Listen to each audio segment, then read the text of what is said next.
pode fechar seus olhos, queridos, e levantar sua voz em gratidão a Deus nessa noite, por tudo aquilo que Ele tem feito entre nós. Obrigado, Pai, pela Tua bondade, Senhor.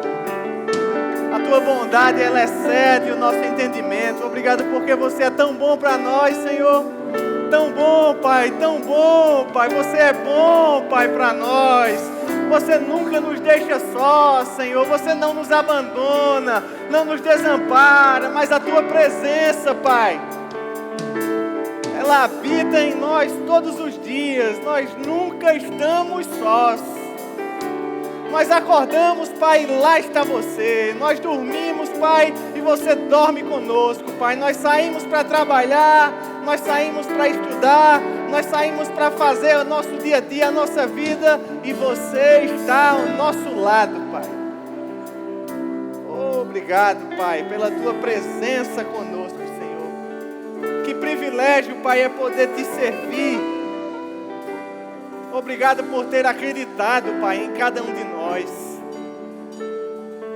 Você pode dizer aí no seu lugar nesse momento: obrigado, Pai, por ter acreditado em mim. Obrigado, Pai, porque Você acreditou em mim, Senhor. Você me resgatou, Pai, de um lamaçal, e Você acreditou, Pai, que eu poderia caminhar com Você, Pai. Você acreditou que eu seria uma boa morada para o Teu Espírito, Pai.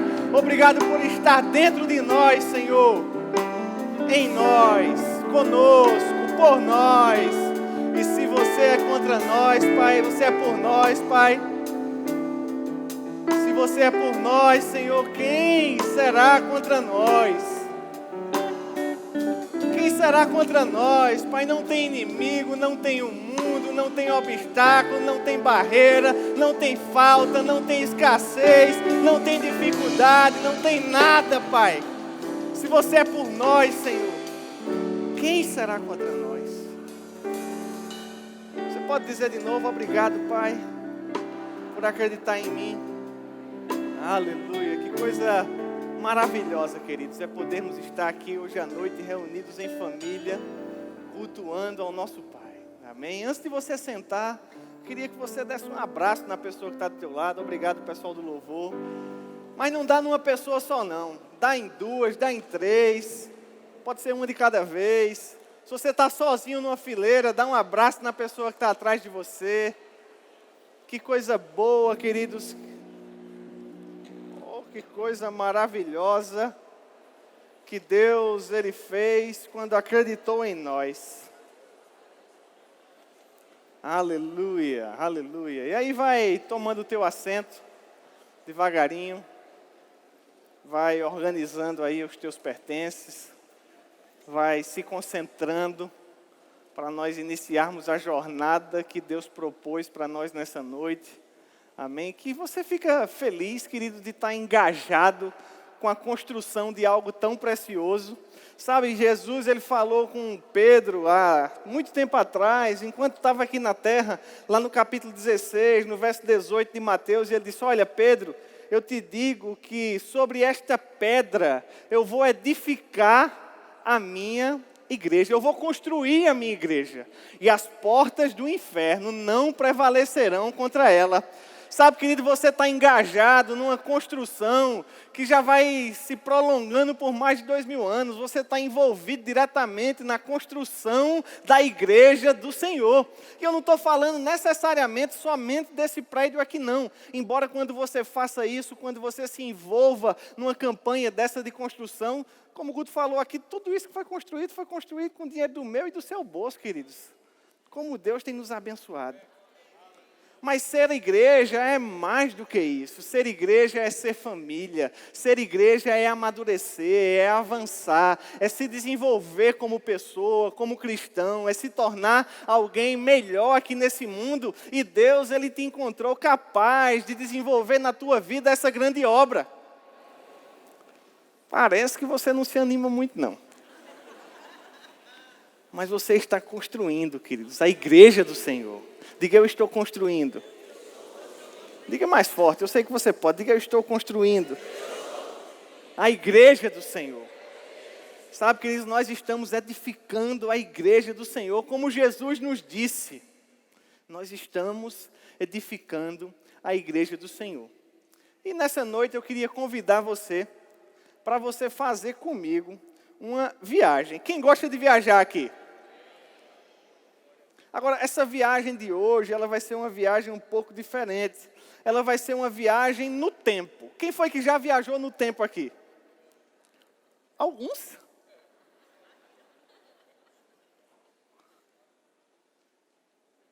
Nós vamos voltar para um período da história retratado na Bíblia há 2.600, aproximadamente 2.600 anos atrás. Jerusalém, ela foi sitiada. A Bíblia nos fala no capítulo 1 do livro de Daniel que Jerusalém ela foi cercada pelo rei Nabucodonosor e pelo seu exército. Jerusalém, o reino de Judá, já estava dividido. O rei Jeoaquim estava reinando sobre aquela porção de Israel. E aí o rei Nabucodonosor, ele veio e cercou a cidade. Quantos conhecem essa história aqui? Quantos já leram o livro de Daniel? Jerusalém, ela ficou sitiada por um tempo. Sitiada quer dizer cercada. E aí o exército inimigo, ele estava impedindo que os recursos eles entrassem em Jerusalém. Não entrava comida, não entrava suprimentos, não entrava pessoas. A cidade ela ficou cercada por um tempo. E depois, queridos, quando os recursos eles já estavam se acabando, a vida já estava ficando inviabilizada dentro de Jerusalém, o rei e o exército, junto com os príncipes, eles decidiram fugir. Essa história ela também está retratada no livro do profeta Jeremias, no capítulo 52. E aí, quando o rei, de madrugada, tentou fugir, o exército da Babilônia pegou eles. Pegou eles e aí invadiu a cidade, levou a nobreza, levou a realeza, levou um conjunto de organização militar, levou também os sábios, levou os sacerdotes e levou esse povo todo cativo lá para a Babilônia. É aí que começa a história do profeta Daniel. É nesse ponto que começa o livro de Daniel, quando o povo judeu foi levado cativo para a Babilônia. Quantos aqui conhecem essa história? São familiarizados com essa história? Depois de um tempo, morando lá na Babilônia, o rei Nabucodonosor, ele teve um sonho. Diga comigo, um sonho. Talvez você já tenha ouvido falar desse sonho, porque esse sonho gerou uma das estátuas mais famosas da história da humanidade. E não é a estátua da liberdade, é a estátua do próprio rei Nabucodonosor. Nabucodonosor, ele teve um sonho, e aí esse sonho, ele causou muita inquietação nele. Por quê? Porque Nabucodonosor sonhou uma estátua com a cabeça de ouro, o peito de prata, o quadril de bronze e os pés de ferro. Só que ele não contou esse sonho para ninguém. Ele ficou inquieto e ele disse, olha, eu preciso que alguém me traga a interpretação desse sonho. E aí chamou os sábios, chamou o pessoal da região, chamou todos aqueles magos, os encantadores, para dizerem para ele o que é que significava esse sonho, porque ele estava angustiado com esse sonho. E aí os magos babilônicos, os caldeus, eles disseram o seguinte, olha rei, diz para a gente qual é o sonho, que a gente vai dizer para você qual é a interpretação. Olha que coisa fácil. Só que o rei, ele não estava querendo um caminho fácil. Ele disse, olha, se eu disser o sonho e você me der a interpretação, eu não vou saber se você está falando a verdade. Eu preciso que você me diga o sonho e aí sim você me diga a interpretação. E aí o pessoal disse, rapaz, agora o negócio ficou difícil, porque não dá para fazer desse jeito. A gente não tem como dizer o sonho. Não há homem nenhum no mundo que possa dizer isso. Só quem pode dizer isso é um Deus. E o Deus não está perto da gente, não. Com essa resposta, Nabucodonosor ficou chateado. E aí ele disse, então manda matar todos os sábios. E aí o pessoal do governo saiu para executar a ordem do rei. Matar todos os sábios. Quando chegaram lá em Daniel, o pessoal bateu na porta, possivelmente. Daniel abriu a porta e ele disse, pois não, e o cabo disse, eu vim lhe matar. Ele disse, matar, mas por quê? Porque o rei mandou matar todo mundo, porque ninguém foi capaz de dar a interpretação do sonho. E aí Daniel disse, calma, manda dizer ao rei que a gente vai dar, que eu vou dar. E aí Daniel, ele procurou outros 3 amigos judeus que também estavam no exílio babilônico. Você conhece bem Sadraque, Mesaque e Abidnego. Quem foi que já ouviu a história de Sadraque, Mesaque e Abidnego aqui? E aí Daniel se juntou com seus 3 amigos, eles começaram a orar, e Deus, queridos, ele trouxe a interpretação do sonho para Daniel. E aí ninguém precisou morrer, porque Daniel foi lá, Daniel contou ao rei qual tinha sido o sonho realmente tinha sido aquele, bateu. E aí Daniel, além do sonho, ele trouxe a interpretação. E depois que ele trouxe a interpretação, o rei Nabucodonosor, ele ficou tão maravilhado, que ele disse, rapaz, só pode ter sido alguma coisa dos deuses, porque realmente homem nenhum tinha condição de saber isso. Daniel, ele disse, olha, cada fase daquela estátua, cabeça de ouro, o peito de prata, o quadril de bronze e as pernas de ferro, são 4 reinos. A cabeça de ouro é você. Depois de você vão vir outros 3 reinos que vão se colocar aqui sobre a terra. Depois que o Império Babilônico dominar, vai haver o Império Persa. E aí ele saiu dizendo quais seriam os outros impérios que dominariam a humanidade no momento que o Império Babilônico caísse. Diga comigo, caísse.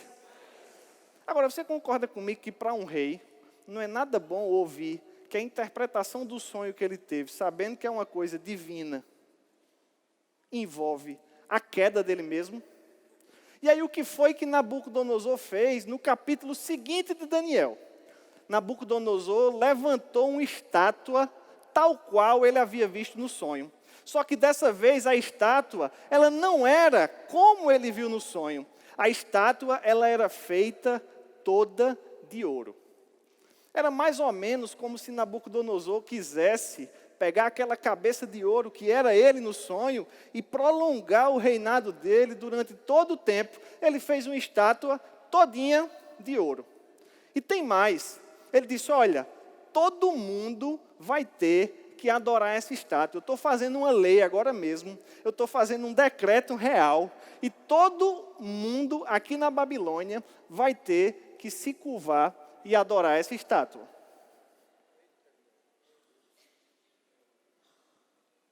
Do jeito que ele fez, a coisa, ela aconteceu.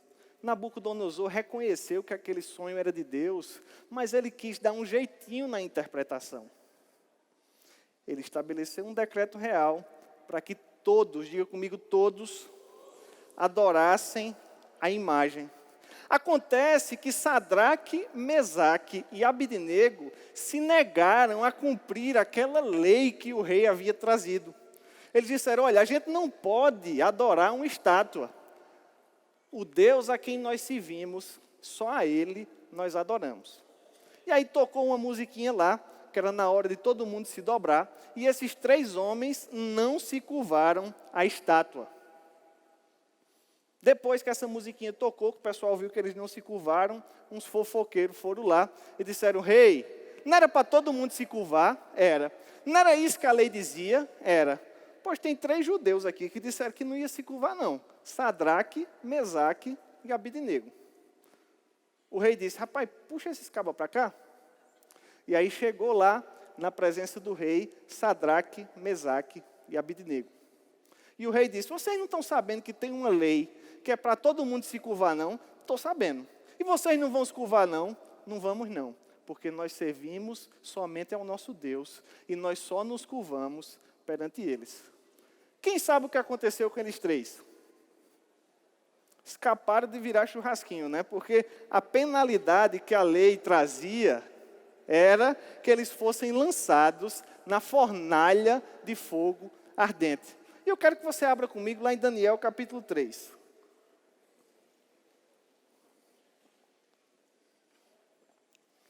Nabucodonosor mandou aquecer a fornalha 7 vezes mais e colocou aqueles 3 jovens dentro da fornalha. Eu quero ler com você a partir do verso 24 do capítulo 3.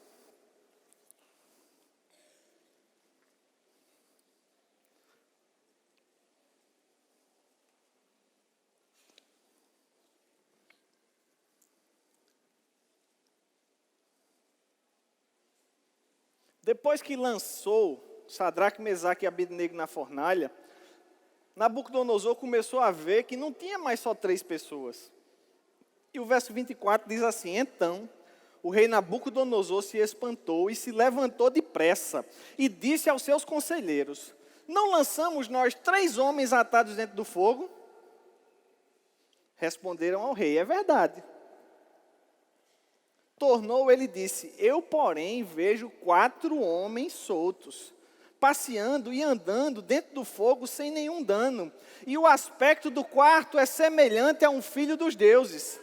Então se chegou Nabucodonosor à porta da fornalha sobremaneira acesa e falou: Sadraque, Mesaque, Abidnego, servo dos Deus Altíssimo, sai e vinde. Então Sadraque, Mesaque e Abidnego saíram do meio do fogo. Ajuntaram-se os sátrapas, os prefeitos, os governadores, os conselheiros do rei, e viram que o fogo não teve poder algum sobre os corpos desses homens, nem foram chamuscados os cabelos da sua cabeça, nem seus mantos se mudaram, nem cheiro de fogo passava sobre eles. E falou Nabucodonosor: bendito seja o Deus de Sadraque, de Mesaque, de Abidnego, que enviou o seu anjo e livrou os seus servos que confiaram nele, pois não quiseram cumprir a palavra do rei, preferindo entregar o seu corpo a servirem e adorarem qualquer outro Deus, senão ao seu Deus. Olha que coisa legal, queridos. Portanto, faço um decreto, uma nova lei, pela qual todo povo, nação e língua que disser blasfêmia contra o Deus de Sadraque, Mesaque e Abidnego seja despedaçado, suas casas sejam feitas em monturo, porque não há outro Deus que possa livrar como esse.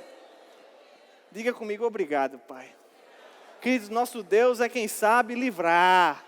Diga comigo: meu Deus, Ele é especialista em livramento. E aí o verso 30 diz: então o rei fez prosperar Sadraque, Mesaque e Abidnego na província da Babilônia. Queridos, que história maravilhosa que a Bíblia nos conta de um verdadeiro milagre que aconteceu 2.600 anos atrás. O rei promulgou uma lei que mandava todo mundo adorar e se curvar à imagem. Mas 3 homens foram corajosos o suficiente para experimentar o milagre de Deus, e o fogo não queimou eles, queridos. Eles foram jogados na fornalha, mas o fogo não teve poder sobre eles. Você pode dar um glória a Deus? Agora, lembra que eu mencionei que o capítulo 52 de Jeremias falava sobre esse exílio? E nesse capítulo há 3 momentos em que pessoas são levadas de Israel para a Babilônia, de Judá para a Babilônia. No momento, queridos, que a primeira turma foi levada, esses números eles variam. Não porque sejam imprecisos, mas porque nós não sabemos exatamente quando aconteceu essa história. Se depois que a primeira turma foi levada, se foi depois que a segunda turma foi levada, ou se foi depois que a terceira turma foi levada. Mas se nós considerarmos somente a primeira turma, nós somos capazes de saber que lá na Babilônia existiam 3.023 judeus. Diga comigo: 3.023 judeus. A gente viu que 3 não se curvaram. Cadê os outros 3.020? Parece que os outros 3.020, deram no pé.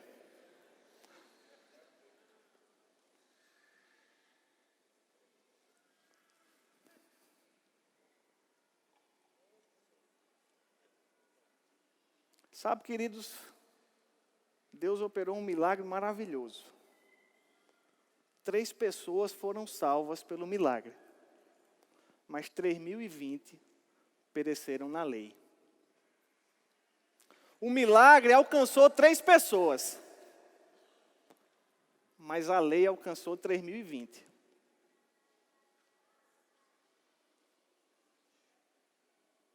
Vou dizer de novo para você se regozijar. Porque eu não sei se você está querendo ficar do lado do milagre ou do lado da lei. Mas vamos lá, o milagre alcançou 3 pessoas. Agora outras 3.020 ficaram paralisadas de fazer o que Deus queria, porque ficaram amarradas pela lei. Sabe, queridos, os babilônicos, os judeus, os caldeus, esse povo, não teve como interferir na lei do país onde eles viviam. Mas nós temos. E aí você pode dizer, Tiago, estava tão bom até agora, eu estava gostando tanto, lá vem você falar sobre política de novo. Eu garanto que eu não iludi nenhum de vocês. Todo o contexto do capítulo que nós lemos fala sobre política, fala sobre governadores, fala sobre conselheiros, fala sobre sátrapas, fala sobre o rei. A questão é que essas pessoas aqui, elas viviam numa monarquia, diga comigo, monarquia. E se você esteve aqui um mês atrás, você viu que nós não vivemos numa monarquia, nós vivemos numa democracia. A monarquia é o governo de uma pessoa, enquanto a democracia, ela é o governo de quem, gente? Eu não vou voltar para muitos detalhes daquela outra ministração, porque ela está no YouTube, você pode pegar e ouvir se for o caso. Agora, eu quero que você perceba que a política, ela tem uma certa importância. Porque um dia um rei, naquele reinado, acordou e decidiu que ia botar todo mundo para fazer alguma coisa com base numa lei. Uma lei, queridos, ela pode limitar aquilo que nós temos condição de fazer como igreja aqui na terra. Uma lei, ela pode barrar aquilo que nós, como povo de Deus, temos a missão de fazer aqui na terra. Tanto é que só 3 decidiram contrariar a lei. E os outros 3.020, muito possivelmente, se dobraram àquela estátua. Se pergunta muito aonde é que estava Daniel nessa hora. Mas como Daniel, ele era governador, se especula que Daniel ou estivesse fora da Babilônia, em alguma missão oficial, ou que Daniel não era alcançado por essa legislação, já que estava num lugar hierárquico superior. Mas o fato é, querido, que tinha um povo grande lá, um bocado de judeu, que acabou deixando o que tinha de fazer por causa da lei. A lei, queridos, tem levado países a se desenvolver mais. As leis que valorizam os princípios do Evangelho têm feito nações prosperar. Enquanto outras nações têm morrido à míngua, definhado, porque nas suas leis têm contrariado aquilo que a palavra de Deus nos ensina. Eu quero trazer alguns dados para você antes de nós continuarmos. Você sabia que, segundo o IBGE, o censo do IBGE de 2010, no Brasil, nós temos 84%, na verdade é o contrário, me perdoem por ter colocado errado ali no telão. É 87,4% dos brasileiros, eles são cristãos. Rapaz, eu esperava que você desse uma animada mais forte aí, porque, queridos, para a gente fazer o Brasil um país cristão, está faltando 16,3% só, 15,3%. A imensa maioria do Brasil é um país cristão. Claro, envolvendo católicos e evangélicos. No Brasil, nós temos 147 milhões, diga comigo, milhões, 302.354 eleitores. Esses são dados do TSE, que é o Tribunal Superior Eleitoral, desse ano de 2018. Aqueles dados do slide anterior, eles são de 2010, porque o censo que perguntou qual era a opção de religião das pessoas, o último foi em 2010. O próximo vai ser em 2020. Então, nós só vamos ter números novos a partir de 2020. Possivelmente, esse número já seja ainda maior. Não esse, o anterior. Agora, eu quero fazer com você uma estimativa nesse momento. Aplicando esse percentual da população que é cristã ao número de eleitores que nós temos, nós vamos ver que nós temos 128 milhões, diga comigo, milhões. Diga mais forte, milhões. Você gosta de milhão? diga aí, 128 milhões, 742 mil, 257 eleitores cristãos. É claro que isso é uma estimativa. Todo mundo diz comigo, estimativa. Nós pegamos o percentual de cristãos na população e aplicamos no conjunto de eleitores. Queridos, você sabe o que é que significa 128 milhões de eleitores cristãos? Significa que nós podemos ter o presidente que nós quisermos. Significa que nós podemos ter os senadores que nós quisermos. Significa que nós podemos ter os deputados federais que nós quisermos. Significa que nós podemos ter os deputados estaduais que nós quisermos. Significa que nós podemos ter o governador que nós quisermos no nosso estado. Sabe quem não percebeu isso ainda? O povo cristão. Os políticos já perceberam. Tanto é que você vê políticos defendendo qualquer tipo de proposta, mas dizendo, pelas graças de Deus, nós vamos aprovar o aborto. E se Deus quiser, nós vamos botar homem para casar com homem, mulher com mulher. Porque eles têm usado uma linguagem que vai alcançar você que é cristão. Todo candidato diz que Deus abençoe. O cara é ateu, não acredita nem em Deus, mas ele está dizendo que Deus abençoe. Por quê? Para tentar pegar o seu voto. Todo candidato já percebeu. Pode assistir um programa eleitoral aí esses dias, não tem mais ninguém ateu no mundo. Até dia 5 de outubro, dia 7 de outubro, não tem mais ateu, não tem mais espírita, não tem mais umbandista, não tem mais religião afro, todo mundo é cristão. Todo mundo é pelas graças de Deus. Porque eles entenderam, queridos, que quem pode decidir a parada somos nós. Agora, sabe quem não entendeu? Olhe para o seu irmão e diga, você. A gente não entendeu.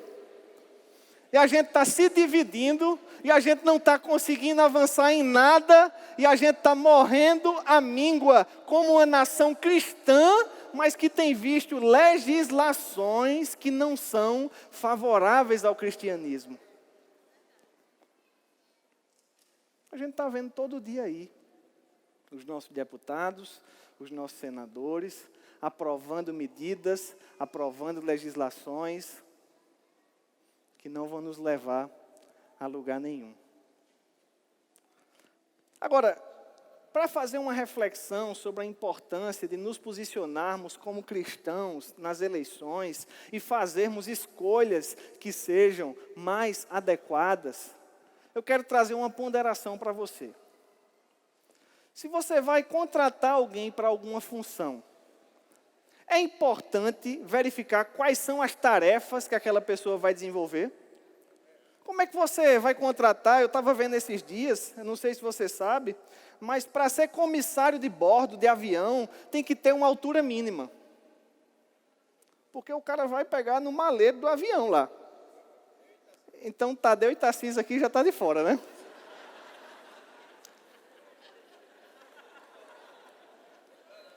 Agora, você não acha que é uma discriminação com os baixinhos? Tem que chamar a Xuxa aí, a rainha dos baixinhos, para poder dar uma ajeitada nisso aí. Não se trata de discriminação. Se trata da pessoa certa na tarefa certa. Eu vou precisar da ajuda do pessoal da mídia para a gente voltar aqueles 2.600 anos no tempo para frente agora de forma bem veloz. Mas se você for votar para um candidato a presidente, será que não é importante saber o que é que o presidente faz? O que é que o presidente faz? O presidente, ele é chefe do poder executivo. Ele, ao mesmo tempo, acumula as funções de chefe de governo e chefe de Estado. O chefe de governo é aquele que governa a administração do país. O chefe de Estado é aquele que representa o país do lado de fora. Vai ter um encontro na ONU. Lá vai o presidente do Brasil, representando o Brasil como chefe de Estado. É o presidente quem faz indicações de ministros para tribunais superiores. É o presidente que faz indicação de comandantes para as Forças Armadas. É o presidente quem faz indicação para a presidência do Banco Central. Você já parou para pensar, não sei se você já leu alguma reportagem, mas especula-se, e quando eu digo especula-se, talvez a palavra melhor seja estima-se, ou prevê-se que o próximo presidente do Brasil, ele vai indicar no mínimo 3 ou até 5 ministros do Supremo Tribunal Federal. É esse mesmo Supremo Tribunal Federal que está vendo se aprova ou não o aborto, que está interpretando toda hora a Constituição. É esse mesmo Supremo Tribunal Federal que reconheceu, por exemplo, a união de pessoas civis no mesmo sexo.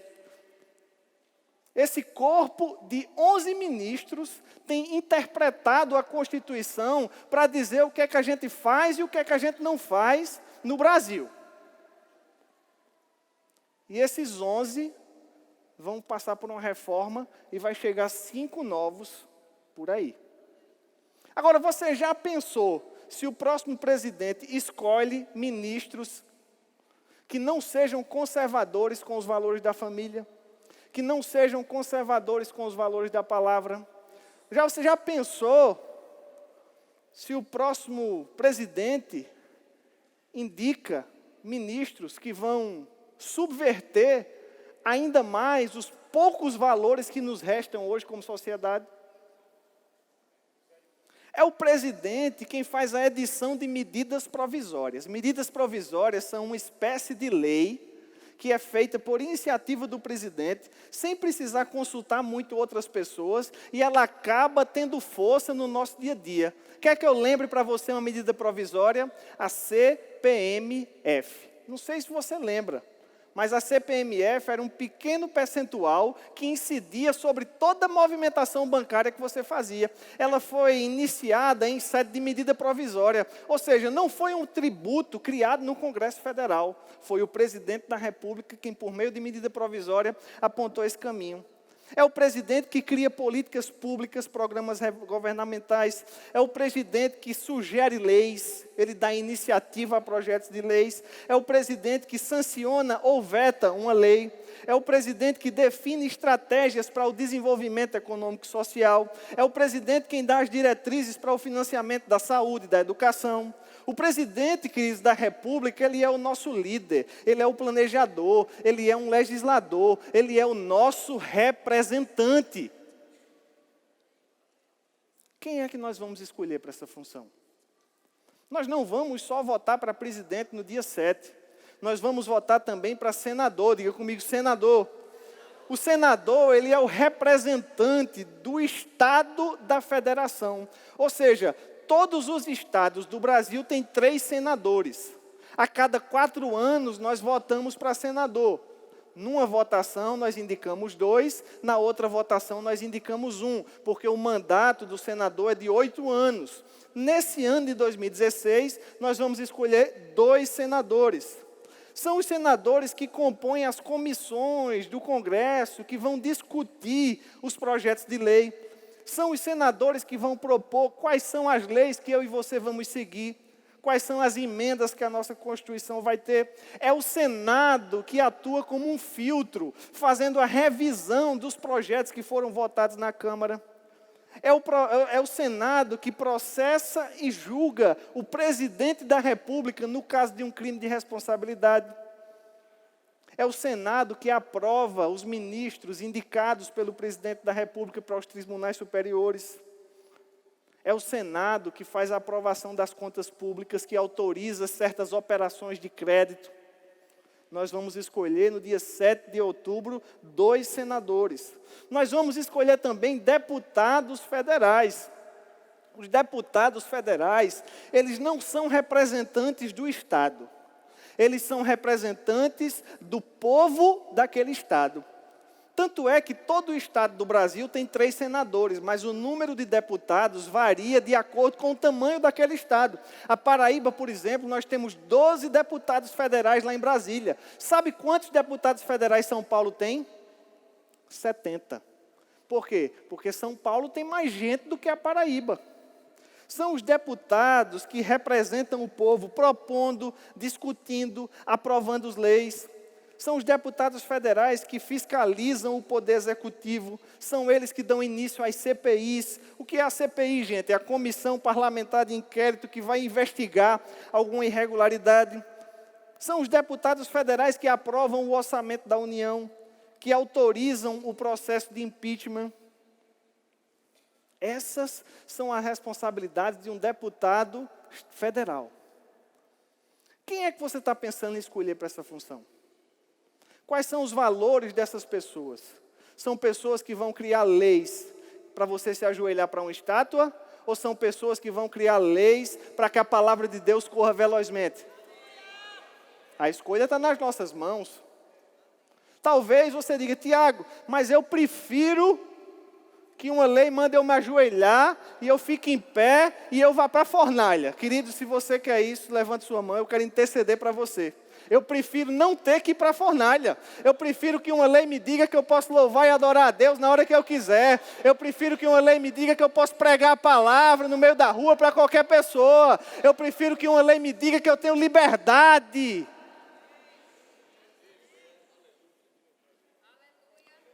No dia 7, você vai votar também para deputado estadual.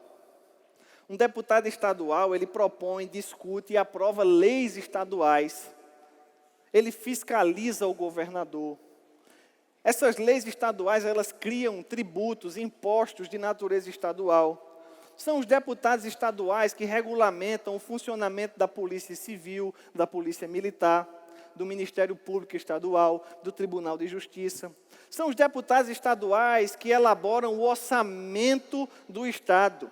São os deputados estaduais quem podem abrir CPIs. São os deputados estaduais quem podem afastar o governador no caso de um crime de responsabilidade. Você vai votar para presidente, para senador, para deputado federal, para deputado estadual e também para governador. O governador, ele é o representante, ele é o administrador do Estado. Ele comanda as polícias civis, a polícia militar. O governador é o responsável pela segurança pública de um Estado. O governador é responsável pelas infraestruturas de um Estado. Estradas, portos, aeroportos, transportes interestaduais, intermunicipais. É o governador quem busca angariar investimentos, tanto na iniciativa privada quanto pública para aquele Estado. É o governador quem faz a gestão do sistema prisional. É o governador quem faz o acompanhamento da educação, principalmente no que se refere à educação de nível médio, já que a educação fundamental ela fica sob a incumbência dos municípios. 25% da receita de um Estado, ela tem que ser aplicada em educação. É a Constituição Federal quem estabelece isso. 12% da receita de impostos de um Estado tem que ser aplicado em saúde. Queridos, é por isso que se torna tão importante nós pensarmos com qualidade as pessoas que nós vamos escolher para governar e comandar o nosso país, a nossa nação e o nosso Estado. Nós precisamos buscar conhecer as ideias, os valores, os programas de governo. Nós precisamos conhecer o caráter dos candidatos, o histórico de vida. E eu não vou me deter muito nesses critérios, porque a gente já falou sobre isso no momento anterior. É importante que você conheça a ideologia partidária para escolher as pessoas a quem você vai confiar o seu voto. Diga comigo, meu voto é uma atitude de confiança. A quem você vai entregar ele? Em quem você vai confiar? O que é que essa pessoa vai fazer por você? E eu quero te dar alguns alertas. Cuidado com as pesquisas de opinião. Deixa eu te fazer uma pergunta. É uma pergunta agora, não é um alerta. É uma pergunta para satisfazer a minha curiosidade. Você pode me ajudar? Quem aqui já foi perguntado numa pesquisa de opinião?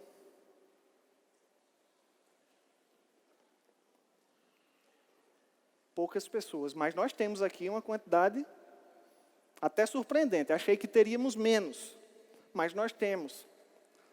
Há uma grande divergência entre os estatísticos a respeito das pesquisas de opinião. E o TSE, que é o Tribunal Superior Eleitoral, ele tem se esforçado para deixar com que as pesquisas elas sejam cada vez mais fiéis.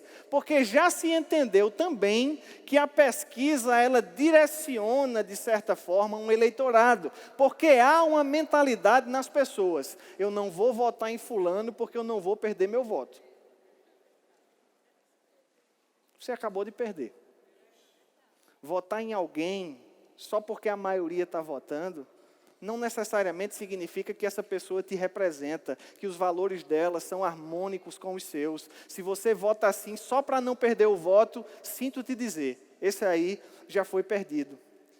Geralmente, essas pesquisas a nível nacional, elas alcançam 0,01% do eleitorado brasileiro. Ou seja, 0,01%. E aí as pessoas entrevistam esse conjunto e depois elas querem dizer que essa pesquisa vale para todo o Brasil. Não é à toa que nós estamos vendo que nos últimos anos, e não é um movimento só na Paraíba, não é um movimento nacional, é um movimento global, as pesquisas elas não têm acertado o resultado das eleições. Então fique tranquilo. A pesquisa, ela quer dizer que aquele cenário ele é válido naquele momento. Mas eu e você sabemos que a depender de algo que aconteça, aquele momento amanhã já não vale nada. Existe inclusive uma resolução nova do TSE, 25.549, que proíbe as pesquisas de fazerem perguntas que são dissociadas da eleição. Porque, querido, sabe o que estava acontecendo? Um instituto de pesquisa, ele chegava e ele perguntava, você sabia que o candidato fulano de tal teve um aumento patrimonial expressivo no último ano? Aí a pergunta tinha duas respostas, sim ou não. Aí você dizia, sim ou não. Aí a próxima pergunta, em quem você votaria para presidente? Sendo que aquele candidato da pergunta anterior, ele está concorrendo a presidente também. Então, a forma como muitas vezes essas pesquisas são elaboradas, elas são para pegar o meu e o seu coraçãozinho. Mas graças a Deus que o nosso coração é do Senhor e a gente vai guardar ele protegido. Fica atento, porque muita coisa é feita de forma maliciosa, indutiva, manipuladora, para tentar te levar para um lado que não é o lado que você quer ir. Eu estava assistindo uma série de entrevistas de uma emissora de televisão nas últimas semanas, e eu confesso que eu fiquei impressionado. Como não se deixava os entrevistados explanar suas ideias. Perguntava, você é a favor de A? Aí o cara dizia, sou. Aí, mas e B, e B? Não, mas eu sou a favor de A. Não, e B, e B, e B. O entrevistador queria convencer o candidato a dizer na televisão que era para ser de outro jeito. Depois dessa rodada de entrevistas, eu li uma reportagem. E a reportagem dizia que 85% das perguntas que foram trazidas durante toda a rodada de entrevistas, elas eram polêmicas. E apenas 15% propositivas. Ou seja, me parece que o intuito da entrevista foi esmagadoramente polemizar e não informar.